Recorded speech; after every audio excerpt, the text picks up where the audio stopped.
I'm Justin. And I'm Laura. And it's count time. Thanks for joining us. Yeah, we have a very special guest. I'm so excited to introduce you to Carla Walker. She's going to tell us a little bit about herself to start off. Go ahead. Hi, Carla. Hello. Thank you so much for this opportunity. I am Carla Walker, and I spent about 7.5 years incarcerated. Part of that time was in York at the women's prison, and then part of the time was at the work release center. I'm out on parole now and just trying to create a path to help my peers behind me find the resources and the positive community.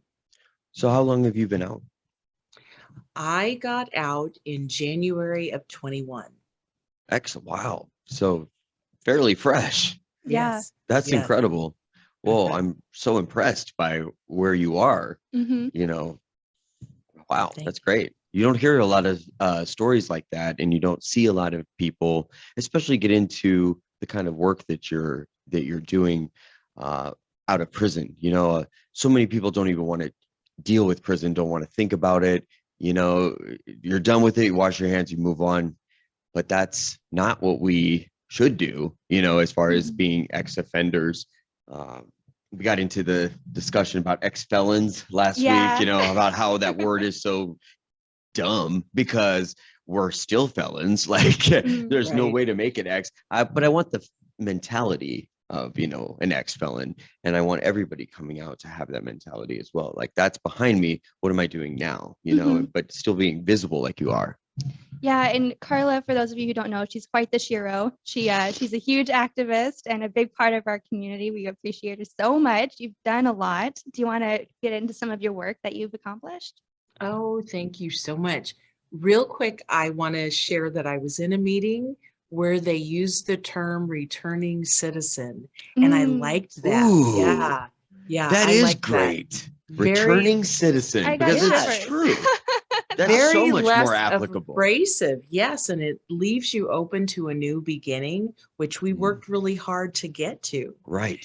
So to answer your question, Laura, let's see. I was offered a contract position with the Nebraska Coalition to End Sexual and Domestic Violence. So they have just opened an incredible world of networking for me. And my position is as a survivor consultant. So I can talk about some of the things that I've survived, that I've witnessed, and to keep it open for others who have also experienced it and may not have found their voices or haven't found where to use their voices. But before I tell you a little bit more, I should explain that I was a little bit older when I committed my crime. I was in my mid-40s. I had been in the military, I've got grown children. So much was established before committing my crime. And so coming back out, knowing I don't want to go back in, experiencing the things that I saw that as a society, we're not aware of. We see what's on TV and we think that that's the real deal. And some of the realities of incarceration that can be changed, I would like to put voice to that. So that's kind of where my path is going. While incarcerated, I had the opportunity, the phenomenal opportunity, to take a course that was offered by Defy Ventures, which is now changed to Rise, and Rise is based in Nebraska. It's a 6-month entrepreneurial program. I can't believe I didn't trip on that word. You did great. Thanks. And you don't just have to start a business, but it's changing the mindset, taking your hustle and turning it into something positive. Another one of the wonderful things that they offer is building a new positive community. We need support. And who can support us the best but the people that have been through it or their families? And so to be able to do fun activities with such a supportive, encouraging group is just wonderful. Absolutely. So the last thing that I will share is Rise offers so many different things, and it's a struggle for me to meet returning citizens that haven't chosen the Rise path because they're basically left out there hanging. And there are resources, I will stress that, but it's so much harder when you don't have a community that can help you. Right. So the last thing that I was going to share is Rise offers a weekly supper club in Omaha. It's wonderful. You come, you eat, you bring your family, your spouse, your friend, and you have networking and just venting and uplifting of one another. Well, Lincoln is now offering a supper club, and I have been asked to host it. So I will begin doing that on Monday nights in June. So really looking forward to that. That is awesome. Yeah. Wow. So Rise has been so, like, I didn't know anything about it. I don't know if it was around when I got out. I got out in September of 2019. And that was of my main sentence. I had a violation since then and recently got out of that. But as far as you mentioned that there's a whole group of people that are kind of left out to dry. The POs are so overworked. They don't have the resources to be able to be anything but punitive, as far as like the only thing that they're able to do is punish you, like, I mean, yes, like us on the federal side, like I did have a little bit more support from mine, as far as like getting me into a halfway house, getting me the money I needed to pay for it for the first couple months. Like she was really on top of it for those things. But I mean, that's not normal for everybody, because I've also experienced the complete opposite. And that is no support whatsoever until you get in trouble. And then once you get in trouble, then it doesn't matter about the support. All they got to do is file a couple documents and you're done. So I think that, just how you guys have gotten back out there, or not back out there, but have started to get the name Rise out there, maybe it's a little bit more prevalent on the state level, as far as like their interactions with Rise. But I think it would be so beneficial on every level, I mean, this has the potential of being a nationwide program, and that'll be so exciting to see happen. I think it'll change so many lives too, because look at you, your average person does go back in, they do recidivate, they do, they can't find a job, they can't get to the job, there's so many barriers. They don't have an ID, they don't have, any of these things, because I lose all of those things when I go back out, you know what I mean? And so when you're in prison, you can't get any of them back, with the exception of maybe getting your social security card sent into, like, oh, really? I didn't know that. Yeah, you can get that, at least on the federal side, they'll put it in your file, but that's about it, and so I just think, how did you get involved with Rise, other than taking the program while you were in there? Like, how did you get to the position that you're in now, being actually working for the organization? Well, I've got to point out really good points. I hear what you're saying and definitely understand. So connecting with Rise, during my incarceration, at one point, I figured out I had a huge issue with rage, stuffing it, and then eventually it would implode. And that had to change. I had to figure out, I had to learn some coping skills, and then I needed to figure out something so that my path led away from incarceration. Right. But open and willing to help others. So with Rise, here's this program that's helping me to change some negative thoughts, change some negative approaches. And as I was doing that, I'm thinking there are people inside that do not have a voice, that do not know that this is not it. This is only it. There are so many options. So because I found my voice and was known as the Grievance Queen, which we're going to talk about in a minute. Oh, that's hilarious. I finally I've got a story about that too. Yeah. So I finally figured out there's a way to approach things, but if you want positive change, you have to be a part of that. So here's this organization that recognizes the difficulties and the obstacles that we have. And they come in, even during the pandemic, there was communication. And so about a year out, they're working with you on housing, on clothing, on employment, on your mental starting at health. a year Yes, to yes. to get out, like, so they've got a year left on their sentence, or Right. Now okay. you have the opportunity to take the program and do that 6-month program. But then as you're coming closer to being released, you have the support of RISE staff, whether it's through a reentry specialist or someone is contacting you and helping you make the connections. One of the biggest obstacles at the Work Release Center here in Lincoln is you have caseworkers, but they're overwhelmed. And so if you've put a phone number on an application and you need an employer to call you, and your caseworker or your case manager has somebody in their office having an emergency with child welfare or whatever's going on, the employer calls, they're not going to take a message. They don't have time to get that to you. You've got to have concrete steps for communication. And the way things are set up, thank you, and the understaffing, it's just not happening. So do you want me to get out?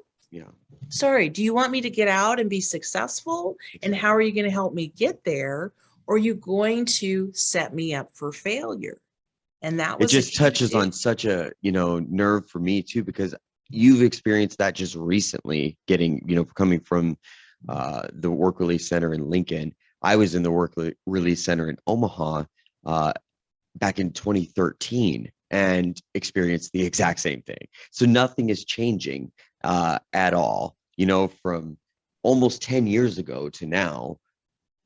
The correctional system in Nebraska is the exact same, if not worse, and so it does get very kind of, like you were saying, like it can get very discouraging. And if you feel like you're set up for failure, I know from a personal experience, a lot of times you reach too many obstacles.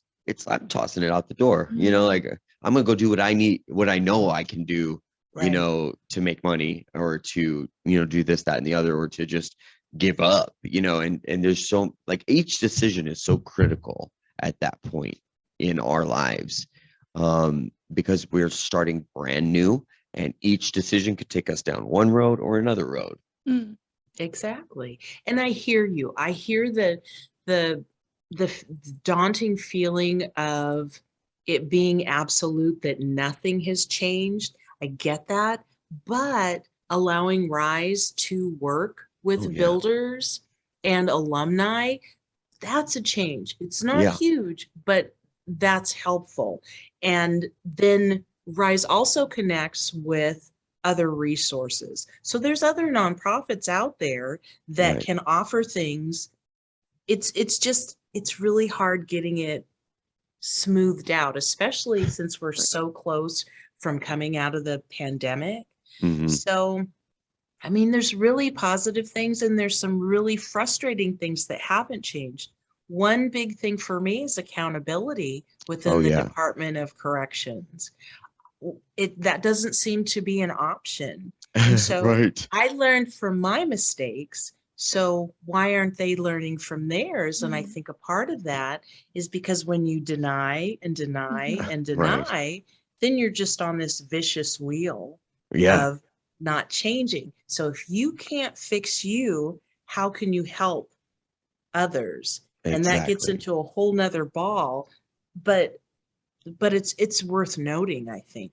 And it starts at the top, I mean, unfortunately, like, whether, the leadership wants to admit it or not, the director is the one that, has facilitated the culture, and it's just continued year after year. Not to get into, too much of that, because we do podcast episode we want to focus on the things that that are, like you said, positive, like, because in actuality, as far as Nebraska is concerned, I never thought there would be an inch moved in the criminal justice system, here. It's all about police, lock them up, like it's Nebraska, but I've seen since, the First Step Act, it helped the federal system out, like got me out like 40 days early or something like that. But at the end of the day, like it did make a huge impact on some people's lives.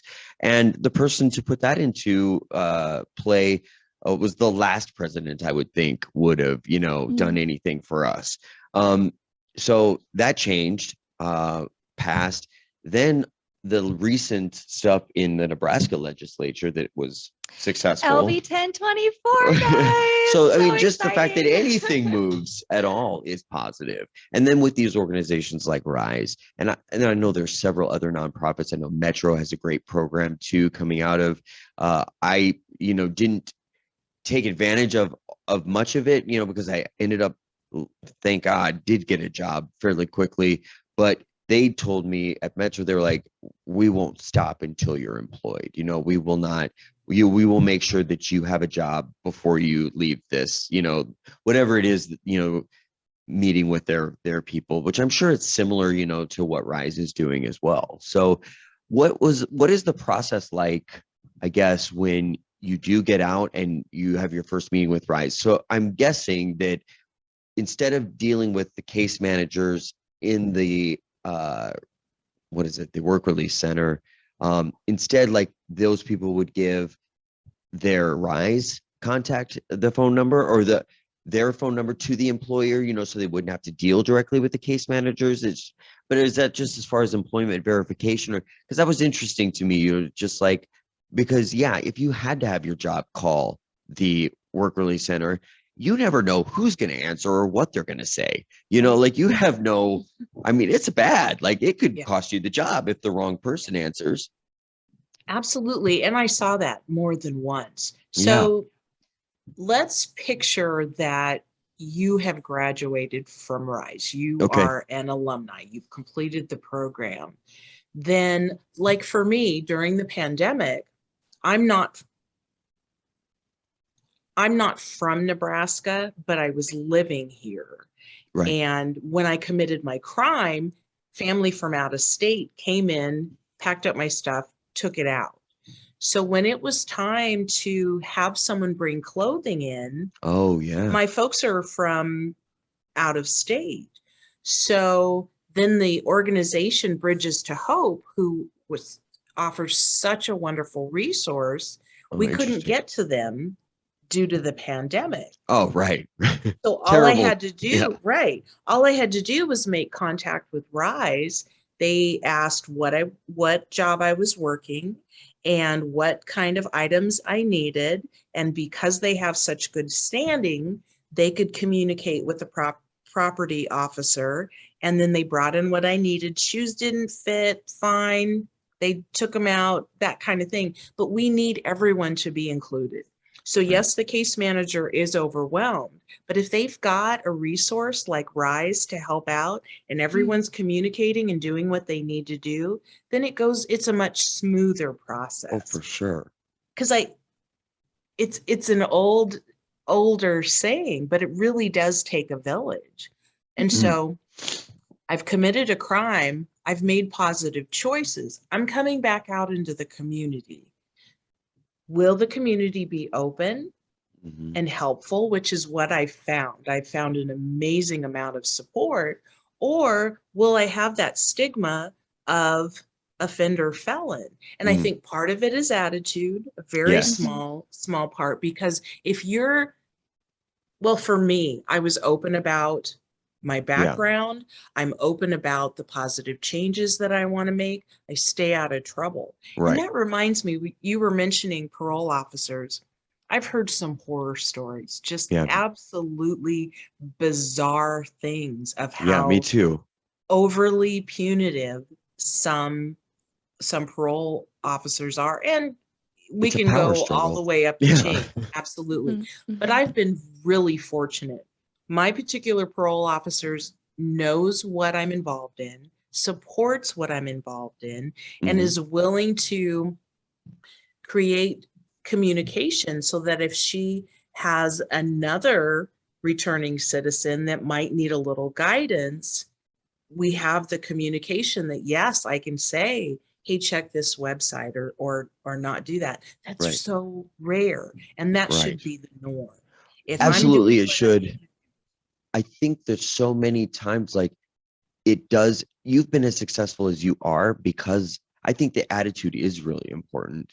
I think attitude mixed with a little bit of luck, like as far as like getting out, like not getting, you didn't go right back to a trap house somewhere. You know what I mean? You weren't being released back into your criminal environment or whatever it was that caused you to go down the road you went down.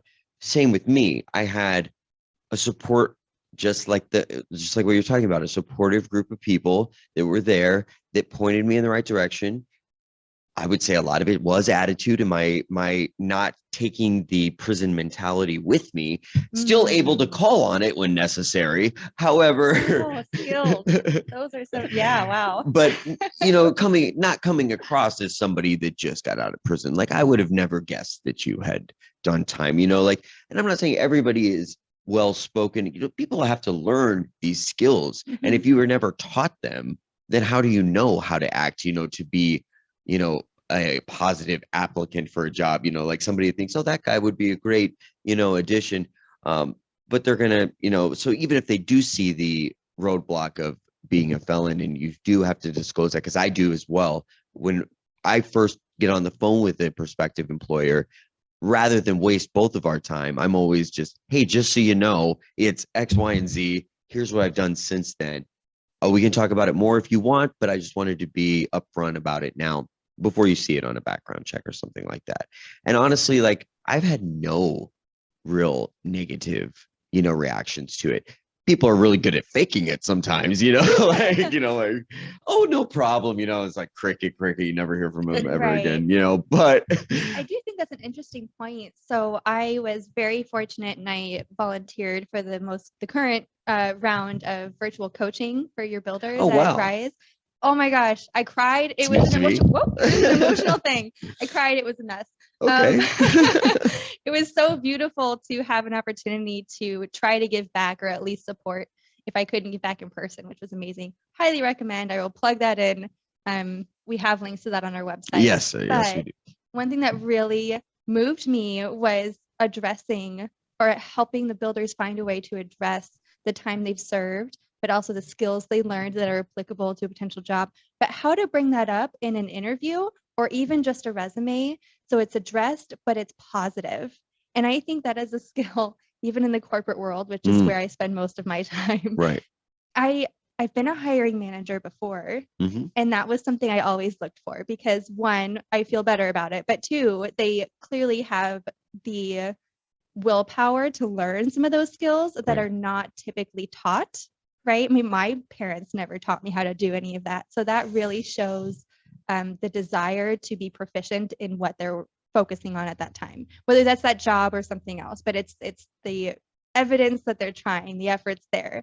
And it's that was reframing your experience in the past, like you said, turning your hustle into something positive. And that's a really great thing that we can do is, this, I might have sold drugs, and this, that, and the other, but how do you turn that? You can't really spin that positive, but you can spin the skill that it takes, to be leadership qualities. Well, that and just, just picking out the different little things that led you to where you are, those skills that they don't teach, street smarts, things like that, things that, you learn just being in that life and using those for good. There's so many opportunities, and having people that have been literally where those people are makes it a lot easier for me to listen to you. You know what I mean?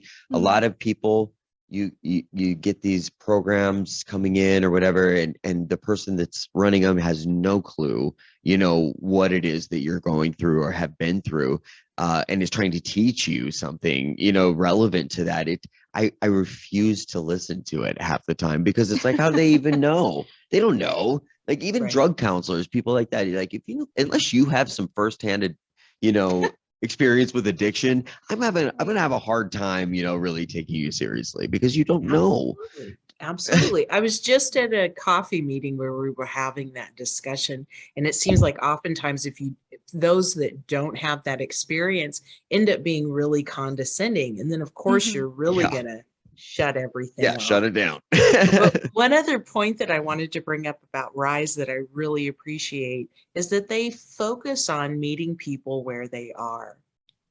So it seems like society, if you've been caught committing a crime, because Right. a lot of people are committing crimes and not getting caught. But Right. if you have been incarcerated, suddenly you're a monster, you're a coward, you're whatever negative adjective that can be used. But what seems to be forgotten is that we're still human beings. We're mothers, fathers, sisters, brothers, aunts, and some people have had more trauma. One thing that really spoke to me during my incarceration was I learned hurt people hurt other people. Yeah. So if we can focus on healing that trauma and healing people, then look at the beautiful healing that we can spread to others. I feel like Rise does that. There's some other programs that I'm involved in as well that do that. That's an option. It's not, we're going to lock you up and forget the key. That's not realistic. And anybody that commits a crime, because it's every walk of life, everyone is susceptible to this. So if we can grasp and embrace our humanness again and work towards making positive changes, I think a lot of the arguments that are happening will stop, and legislation that needs to go through could go through. If you've got an audience willing to listen. Right now, it doesn't feel like we really do, but it's a process. It's getting better. It is getting better. I do think you're right in absolutely everything you're saying. And that was one really big motivator, I think, when we very first had the idea of starting this podcast. The tagline, I guess, is "We're all your neighbors." And I think it's important to acknowledge, just because you think you live in, a privileged neighborhood, or you don't have suburbia, you've never been touched, by it. Yeah, you think you've never been touched by it. I guarantee you have. It's just, how do you know it? Do you acknowledge it? Is it talked about? Even if by some crazy situation you don't have any family member, any friend, any coworker that's ever served time or been affected by someone else who has, which I just don't think that's a thing. It's just not real. Let's talk about our economy. What are our laws? And I think opening the conversation is really important to us.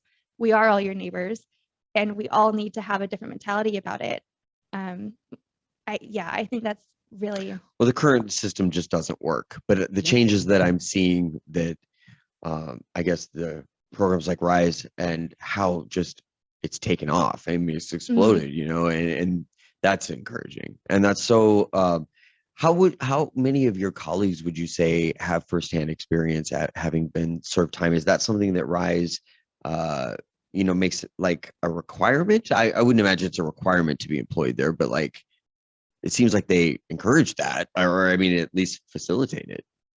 Well, I know that there are staff that haven't been incarcerated, and I'm not exactly sure what brought them to it, but I was in a different meeting with a life coach who was so rejuvenating, talking to social workers and advocates, and she said, go back to what set you on that path of why you're doing what you do. And it's because it's affected you or your family or someone. And I feel that that's the same in this line of work too. Something had I not been incarcerated, I would have thought, oh, how unfortunate. But I had no idea how overly punitive. I needed to face the consequences. I did something wrong. I did something terrible, but I'm willing to change. So if I'm in a system that accepts my changes, I can move forward. If I'm in a system that makes excuses for their failings. One of the things I used to joke about with my peers is that it's not the Nebraska Department of Corrections, it's the Nebraska Department of Complacency. Where else can you be complacent and use that as an excuse? And another example is what's going on in Tecumseh. So there was a riot there in 2015. What's changed? Now they're locked down from Thursday to Monday. The dog program, the dogs get to leave because it's inhumane, but the incarcerated population is locked down. And knowing what happens, there's already been a discussion and there's already been movement towards getting away from solitary. And basically, I feel that that the population in Tecumseh is in a solitary environment. That's absolutely not okay because they're understaffed. If I'm driving my car and I get pulled over and I don't have the proper insurance, I can't look to the officer and say, oh, I'm just complacent today. I'm going to get a ticket. I'm going to get a fine. It's going to be ugly. Right. So there's how does the consequences. department? Right, exactly. There's consequences. So how does the department calling themselves corrections get away with that? Because of our view of incarcerated population. And that needs to change. I think we need to be more realistic. That really, so I really want to talk about why you're called the Grievance Queen. Grievance Queen. The Grievance Queen. Oh my gosh. When you first told me this story, you make me so happy. I'm so excited that I can't wait to hear it. Oh, it's an interesting story. So I have food allergies. I knew that going in. I shared with the medical department. We've talked about that before. Yes, I'm very adamant about it because I know what happens if I don't get the proper nutrition. And it was a struggle for all 7.5 years. And I would have my peers say to me, Carla, they're never going to give you your diet. Just give up. I called the ombudsman. I'd write senators. I'd write the legislature. I'd write anybody and everybody that I could think of. Because if I'm reading your policies and it says that these are my rights and this is what's supposed to be offered, and that's not happening, then we have a problem. And that problem continued for much too long. So to make a long story just a little bit shorter, I was on psychotropic medication that the VA had provided for my diagnosis. I had to have the proper nutrition in order to take the medication. If my food's not right, my meds aren't going to work. So there's a fight. And I would give them credit for getting my diet right approximately for 2 weeks. Oh, wow. Maybe have a slip in within that 2 weeks, but it couldn't go longer than that. For whatever reason, something would happen. And it was just a horrible battle. So then eventually I would just stop going in and eating. Well, canteen food full of all the allergens. So I was very, very limited and trying to get enough energy and healthy, and forget about healthy in canteen. So here I am depressed. I'm not thinking clearly. I have fought and put in more grievances than any human being should do. And one day I sat down out in the yard next to a fence. There's razor wire on top. And at that time there was razor wire on the bottom so that someone couldn't crawl underneath. And I crossed my legs and I grabbed the razor wire and I held on. I felt like I needed to be heard, and this was the only way that it was going to happen. Sadly, it shut down the facility. There were special circumstances going on. There was a tour. It was a day for the nursery programs, the kids to come in, but I needed to be heard, and my thoughts weren't clear. Right. If I was stable, I could have come up with something a little differently or picked a different day. But for about 2.5 hours, I kept York shut down until I could finally find my words, and then I just let loose. Right. And expressed how frustrated I was that we weren't being listened to, that I wasn't getting my diet, that I wasn't able to take my medications, and that I was done. Right. And so, and, you know, with every conversation you had with those people, it takes a week. So, you know, you fill out a one form. Don't even expect them to look at it for a week. So this process takes forever. You know what I mean? Like, I'm sure that you're just exasperated just because everything in the correctional system takes like a week to get a response on, even if you're lucky. I mean, that's actually early, probably. Well, or if it's quick, it's a denial. So I would put the grievance in, time, date, names, all that good stuff. I was very descriptive about it, and it would just come back as a denial, or they'd fill in what the policies and procedures say. I know what the policies and procedures say. That's why I'm grieving it, because they're not being followed. But that's not the mindset. So just so frustrating. So there you're waiting a week or two, and then you're getting this response that's not helpful. But one day the light went on, and I thought, they can't provide my meal because they don't know what they're doing. They don't know how. So rather than raging about, you're not doing what you're supposed to be doing, I started making suggestions and offering help without making it obvious. Oh, wow. So then we'd have a few good days, but when a lot of the food service staff have the approach of, that's just made up, it's all in your head. I've never heard of that. Oh, I've got a kid that's got those same allergies, so I know how to feed you, and then grab you a box of something that clearly states. So it's just, maddening, bizarre, all that kind of crazy stuff.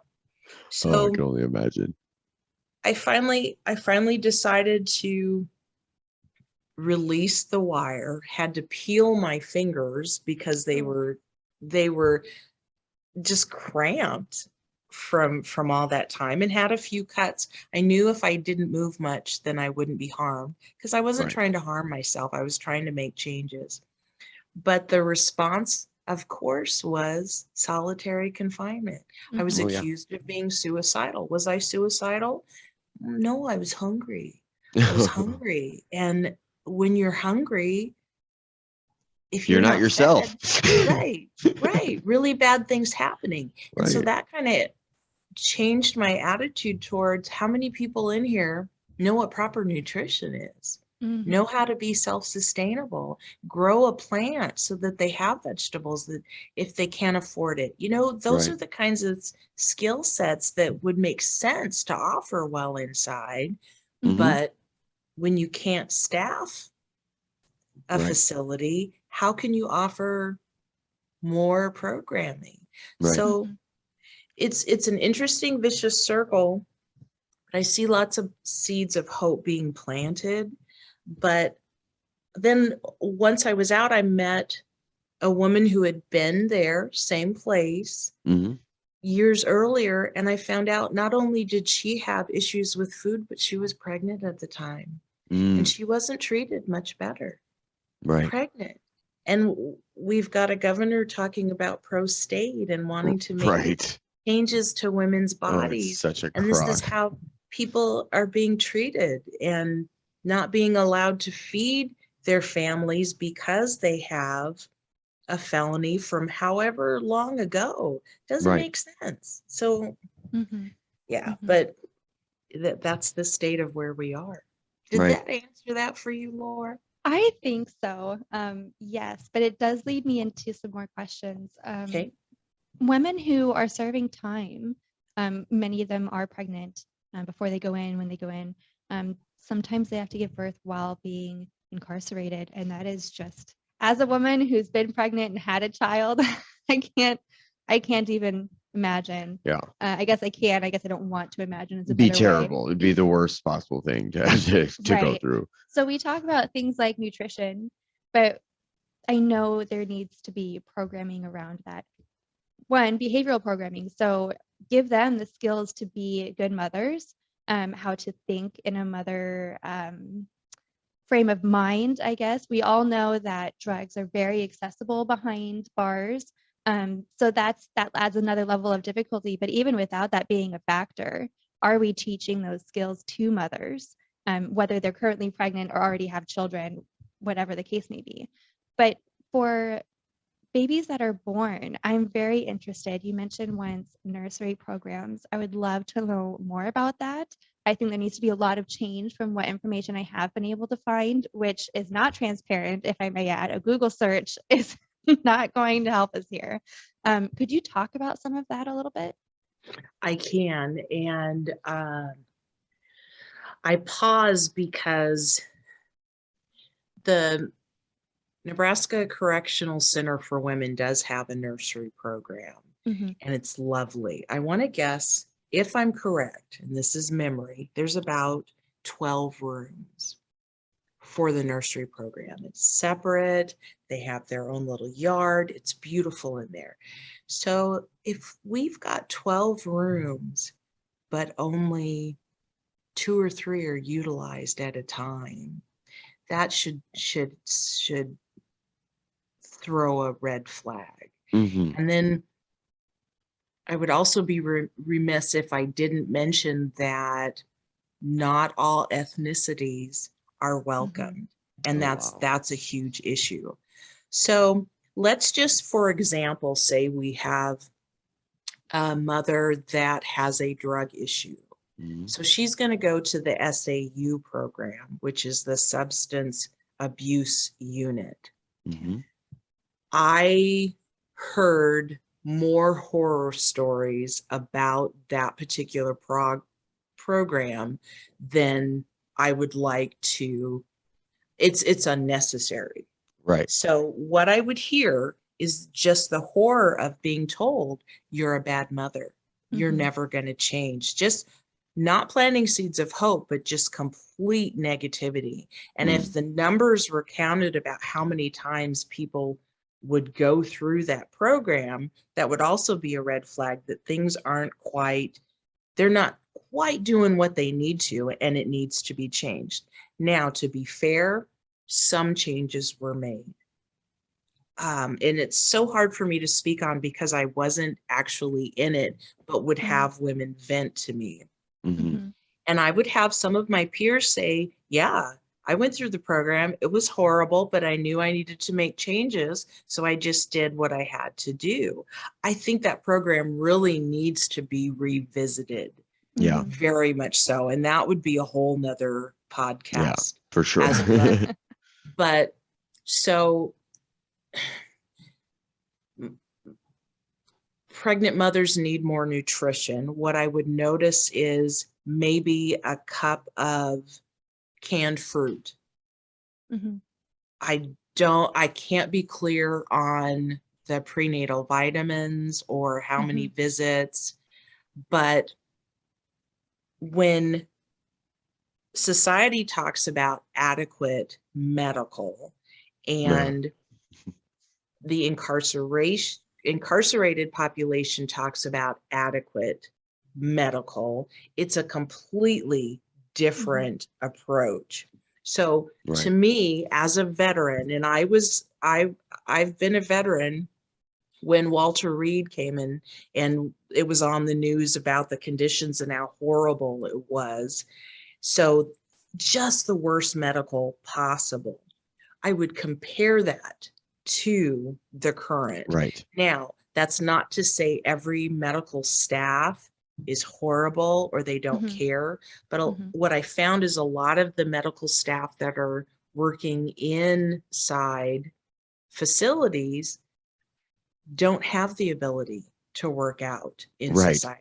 They've been sanctioned or Absolutely. And some of They're them holding I think onto their license by a thread. exactly. Or they can't. And so they can work because that's how it used to be with the VA. It seemed a lot that the staff couldn't. Okay. So to get me back on track, oh my gosh, I lost my place. So sorry. Oh, you're fine. But so they're not getting adequate Right. care. They're getting minimal care. And we look at, I know that there's conversations about cost and things like that, but if you want healthy people and healthy babies, then we've got to figure out a way to make that possible. Right. Again, another podcast, but so it many is possible. episodes. Right. But what I can tell you with a surety is that the way that things are running now, totally unacceptable. Right. Completely unacceptable. And honestly, like grievances, like you said, they only get you so far. Absolutely. Like they are your only real recourse as far as like getting things taken up the chain of command, because you can't call them yourself. You can't, even if you have your family call you. Most people don't have people in their lives that are willing to do these kind of things for them. Like as far as even me, like when I was in, like if I had something detrimental happen to me, like the chances of me having somebody out here that'll go to bat for me, that will call the appropriate people or, whatever, are very slim. Like I don't think today I could count on somebody, you know what I mean? Like, I mean that not in a way that's like, you just, after a while, your family's just tired of you. Like I hate to say it like that. I get it. But it's just like they've done so much. So like, what do you have as far as options out there? Like I had an issue when I was in county jail and I was waiting to go to the feds. And I had about 12 months of just county jail time while I was going through the process. Horrible. But during that time, I was also on like antidepressant medication stuff, coming off of meth. That's really important to to make sure that you have as much help as you could possibly get as far as like in your brain chemistry. You've depleted your dopamine for so drastically that you're. So anyway, like I was on a number of things that I struggled to get while I was in there, even though I had record that I was on them. Getting even a contracted medical company to even listen to you. I think I wrote a kite, and that's what they're called in county jail, every single day. And you know what I got back from the psychiatrist? Giant scrawled letters on the return of one of my kites saying, "Stop contacting us." Oh my goodness. Right. And it's just like, I wasn't being rude. I wasn't being inappropriate. I had at that point done 2 grievances, got both of them back as just nothing, so it's like you're trapped in this room, you have no recourse. How do you get the help that you need? Like those, I can't imagine being pregnant. Like it would literally be the worst possible case scenario for a woman, I feel, in prison. I do think that York, you didn't experience a whole lot of contraband at York. I've heard that there's like no drugs at York, that really there wasn't any, that wasn't the issue there. But that might have changed, since then. Right. I don't know. Well, I can tell you that while I was in, yes, contraband did come in, but it was rare because women talk, and a girlfriend, can never keep anything. A breakup with girlfriends something's going to come out because somebody's mad. But and also, everybody got a girlfriend. Well, yes and no. But then also, you've got people there that are there for life. Yeah. And they don't want to be locked down, and they don't want the consequences. So some of them would do wonderful counseling. And look, we don't want that mess in here. Right. And some people could keep it kind of quiet. So for me, writing grievances, it was a wonderful outlet. And it gave me the opportunity to record dates and times. And in the back of my mind, I thought, I may have to submit a lawsuit. Yes. And there were days I was sure I was going to submit a lawsuit, but I also, when I got out, I decided, is our system just? I don't feel that it is. And so I could spend the few coins that I have to go through it, or I could try to use my voice and make positive changes so that things can change in there. I But think that's so grievances great. help me, right? A great deal. I also utilize the ombudsman office, and that sometimes it worked, sometimes it didn't. They're overwhelmed too, and I overwhelmed them. Because if I'm telling you that there's a problem and then you come back with the same response that the people I'm having a problem with, then, well, that's not working. So I'm just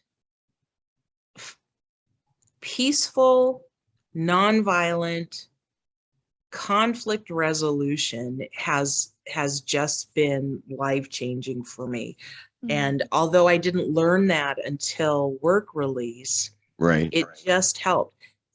I remember having a conversation when the Tecumseh riot, and there were some women saying, well, the men are doing it, maybe we need to too, to make some positive changes. I remember being in the middle of a conversation and I said, well, we've come this far. There's been some changes. We have a long way to go, but how far back is that going to take us if we also decide to riot? So I'm glad that there was that dialogue. But when you're hungry, you're tired, you're wounded from all the trauma, and you're beat down, and things are unfair and unjust, then it makes sense that there's an explosion. But I don't wish that. I don't wish that for anyone because of that backward movement. So how do you move forward? Right. You are absolutely inspirational. I hope you know that. Thank you. You blow me away. Wow. Yeah. Yeah, that's so cool to hear about just how down to earth you are about all of the different things. I get all worked up. She's not down to earth. She's rising above it. Well, there you go. Absolutely. I love She's it. way better than down to earth. Yeah, I think what Justin means is genuine. I try to be as genuine as possible. Is that okay? Good point. Yes, absolutely. Because I hear what you're saying. I do. And I get worked up. I get worked up as well. But there's a way to do it. And I've learned. If I'm cussing and screaming at someone, they're less likely to be open to hearing me. Sure. If I'm willing, go ahead. I think that's part of what is so admirable about you is not, I swear like a monster. It's bad. Just horrifying. But the fact that you can be so calm and collected and eloquent in everything you say, I want to listen more. I want to lean in and hear everything you're saying and what you're doing and why. It makes a huge impact. And sometimes there is a time to get mad, raise your voice, create a lot of noise. And sometimes it's more impactful not to, but to still make quiet movements forward. And that's something that you learned obviously the hard way, and you're helping people skip some of those nasty steps in between and just embrace it and enforce it and live it. And that's absolutely amazing. Oh, for sure. I hear what you're saying, but as you and I talked about before, I was a sailor and some of the words that could come out of my mouth, I think, my goodness gracious. But there's a way to anger is a valid emotion. It's valid. But how we choose to express it is what's going to determine what the outcome is. Absolutely. So I've just learned that meditation, yoga, finding my spiritual path, that's been more helpful. I haven't always been that way. Man, raging, screaming, cursing, but that doesn't help anyone. And I don't need high blood pressure. And if I'm willing to listen to you, then maybe you're willing to listen to me, and then we can come together and figure this thing out. That's one of the issues. Another issue I have with the Department of Corrections is that they just don't seem to be willing to do that. And I know that I've talked to correctional staff who were not being heard. How are you going to send your people into this fear-based environment that's been created because of the negativity and then not even listen to the people on the front lines? Oh, that frustrates me about our current director. But I applaud those staff that that do their best. They're a minority, in my opinion, but they are there. Yeah. Yeah. Yeah. Yeah. We spoke to an CO. I'm so CO. sorry. We spoke to a CO, and he is quite a remarkable man. We'll have him on again, but he spoke to some of those things. And he likely is the minority. In my experience, I don't have a record. I've never served time myself, but my grandfather is a huge part of my life. I've only ever known him in prison. So visitation is my firsthand experience. So I guess it's second, well, depending on how you look at it. In any case, my firsthand experience is actually in a visitation context. And even I, I'm sure I don't remember it well, but anywhere from 2 to 5, and then again from 7 to 12, like all those different time frames that are so pivotal for how you interpret information you're seeing and hearing, it changes so drastically in some of those age groups, right? And I remember feeling certain ways when certain officers would do or speak. Oh my goodness. And I think now as an adult that I know more, I understand more, I can look back and reflect and think, oh my goodness. And there is one gentleman, I saw him the last time I went to go see my grandpa. It was absolutely amazing. He's still there. He's still there. And boy, is he just a ray of sunshine. He makes it such a more positive experience. I have been there when he was not on duty. And it's just not the same. I still love going. I will see my grandpa in any context. Right. I don't care who's around. But it makes a huge difference, not just for those serving time, but their families. And more importantly, the relationships they are able to build, maintain, or rebuild later on based on the officers and the other staff around. And that's something that I don't think they have. Well, I know they don't have adequate training for, if any. Yeah, the officer's attitude is going to influence the attitude of the whole prison.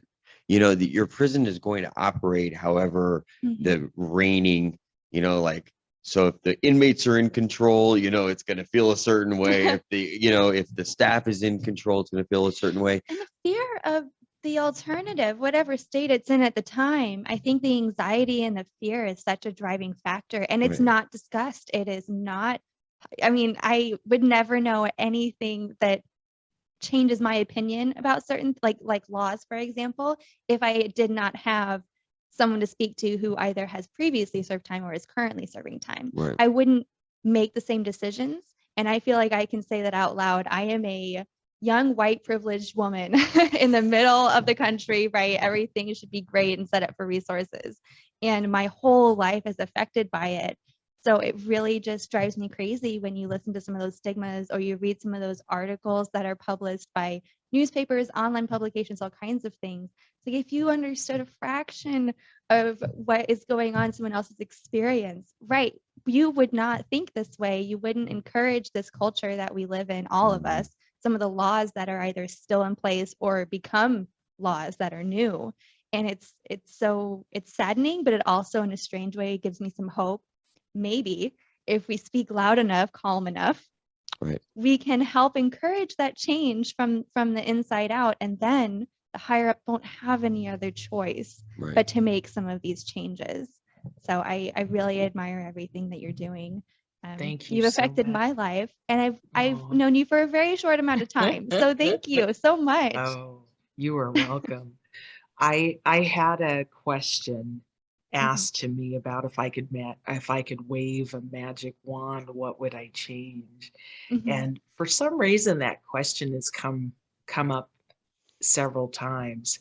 And one of my answers was, I would like to see the administrative staff go into the facilities and work there a day or two. Please don't make policies and procedures for things that you know very little about. Now, some people have transferred and stepped up through, but so many don't have a clue. And if they're not listening to the incarcerated population and they're not listening to the staff that are underneath them, then they're going to continue to fail, which is what I think that they're doing now.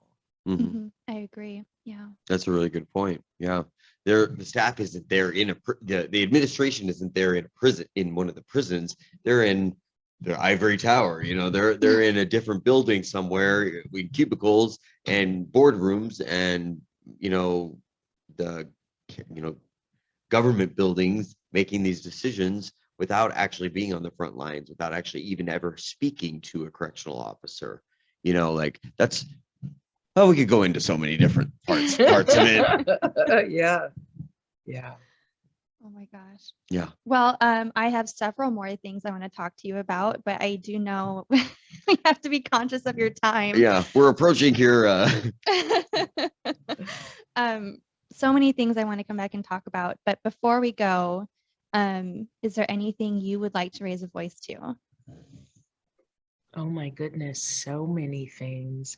One particular thing is for those that are in work release. I'd really like to encourage them to check out the AVP program, which stands for Alternative to Violence Project. And not just for the incarcerated population, but also for the community and for correctional staff. It's conflict resolution, and it's phenomenal. It was life-changing for me. And instead of being told, well, you just need to figure out how to not be angry, it taught me how to communicate. And conflicts everywhere. But if we're listening to one another and understanding and having empathy, then that could change the world more positively. Yeah. Wow. So impactful. Thank you so much for being with us and for sharing your story and sharing all the encouraging things that you shared. I feel like this was a very positive episode. Yeah, it was. And that's great. Can we have you back? I would love to come back, and thank you so much for having me. Thank you. We really appreciate you and all we you will do. be in touch for sure. Yes. Yeah. And good. Finally, thank you for your service, both to our country, but to our community. Thank you so much. It's so appreciated. Right back at you. Thank you.